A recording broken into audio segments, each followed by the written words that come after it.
For over a decade, they sold the American public an impossible dream, a $20 ticket to paradise built on a brutal, unforgiving business model, the ultimate race to the bottom.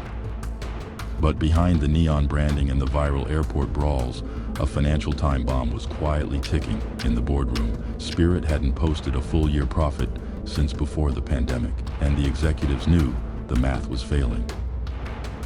Desperate for a lifeline, they pinned their survival on a $3.8 billion merger with JetBlue.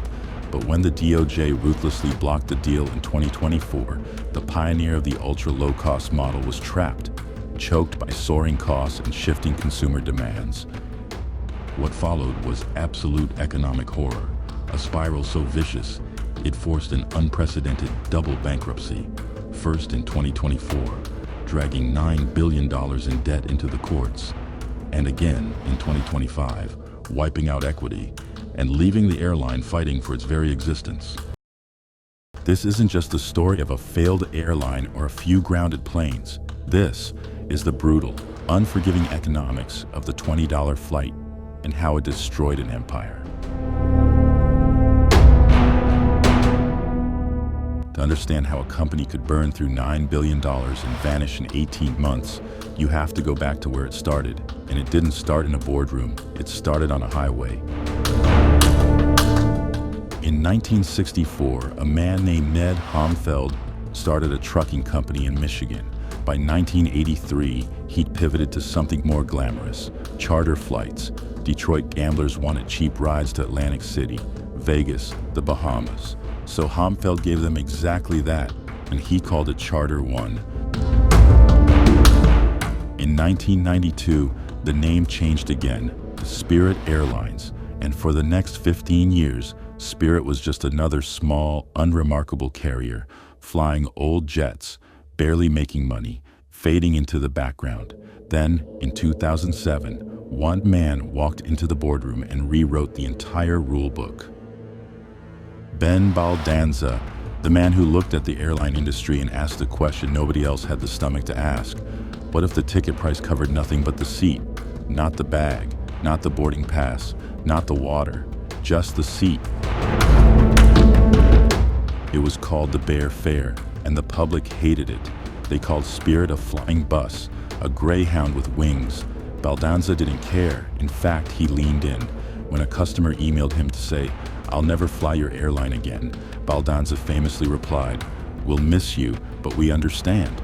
He printed the email, he put it on his wall. And here's the thing that infuriated the industry. It worked. By 2015, Spirit Airlines wasn't just surviving.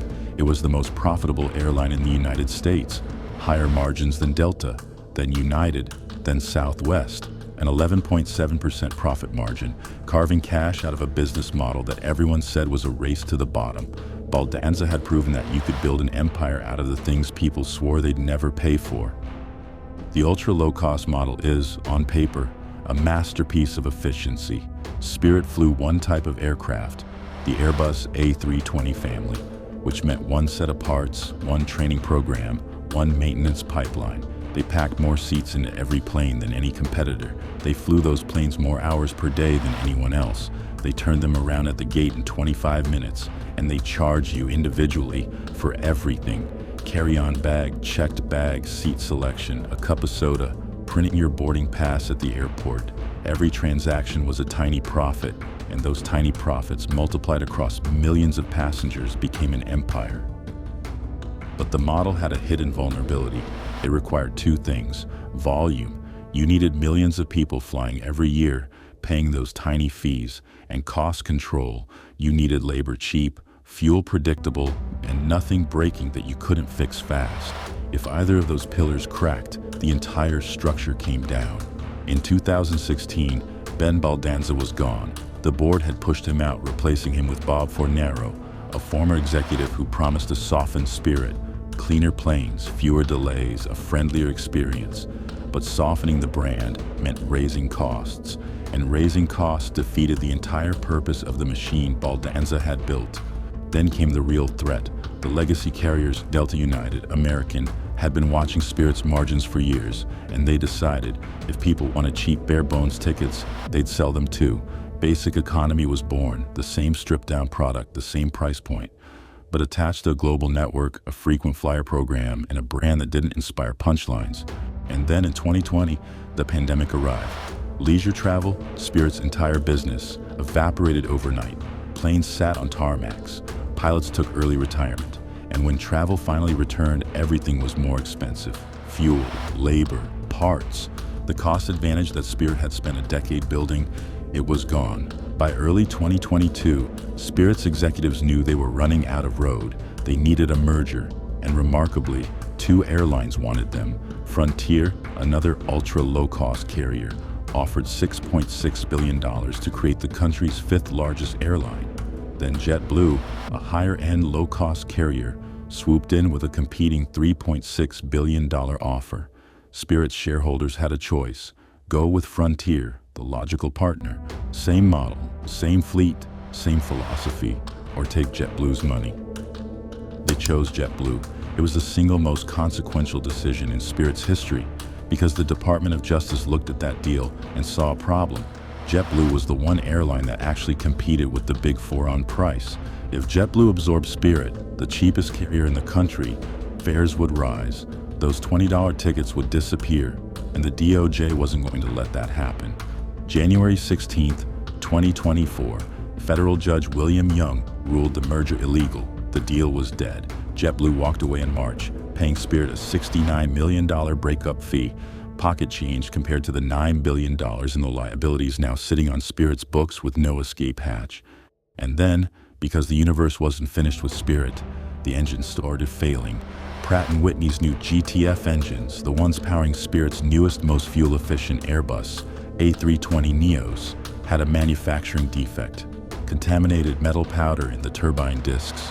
Hundreds of engines worldwide needed inspection, repair, replacement. Spirit had to ground dozens of its best aircraft, the ones it was counting on to burn less fuel and keep costs down. At any other moment, Spirit could have weathered this, but this wasn't any other moment. Fuel prices were spiking, driven by geopolitical chaos overseas. The engines were grounded, the merger was dead, and the debt was coming due. The pillars were cracking, all of them, at the same time. November 18, 2024, Spirit Airlines filed for Chapter 11 bankruptcy, $9 billion in debt. The airline that had once been America's most profitable was now officially insolvent. And 2 weeks earlier, November 5, 2024, Ben Baldanza died. The architect of the model gone, just as his creation entered its final chapter. Spirit moved fast. By February 2025, just 87 days after filing, they had a plan confirmed. They emerged from bankruptcy in March, restructured, slimmed down, ready to fight again. But the wounds were too deep. Talks to revive a merger with Frontier collapsed. And on August 29, 2025, less than 6 months after walking out of bankruptcy court, Spirit filed for Chapter 11 again. Chapter 22, the industry called it. 2 bankruptcies, 1 airline, 0 runway left. By early 2026, Spirit was burning through cash with no way to stop it. Desperate, they turned to the Trump administration, asking for a $500 million government bailout. The request was unprecedented. An airline that had spent years boasting about its ruthless efficiency, its refusal to be bailed out by high fares, and now asking the taxpayer to save it.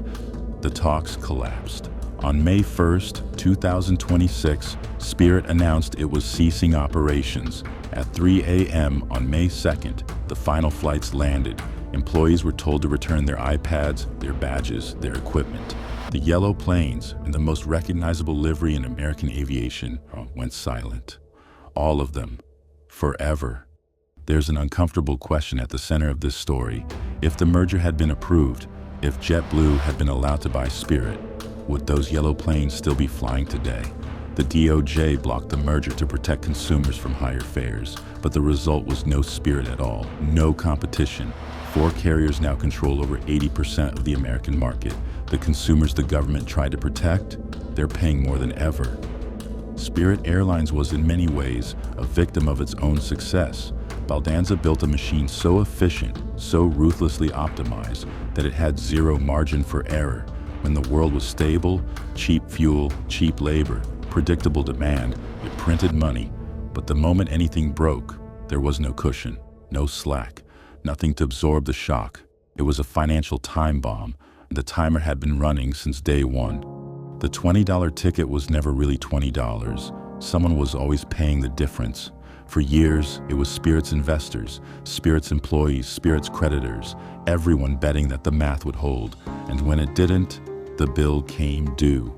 All at once, $9 billion, and an empire, painted yellow, flying high, and built on nothing but a seat, crashed to earth.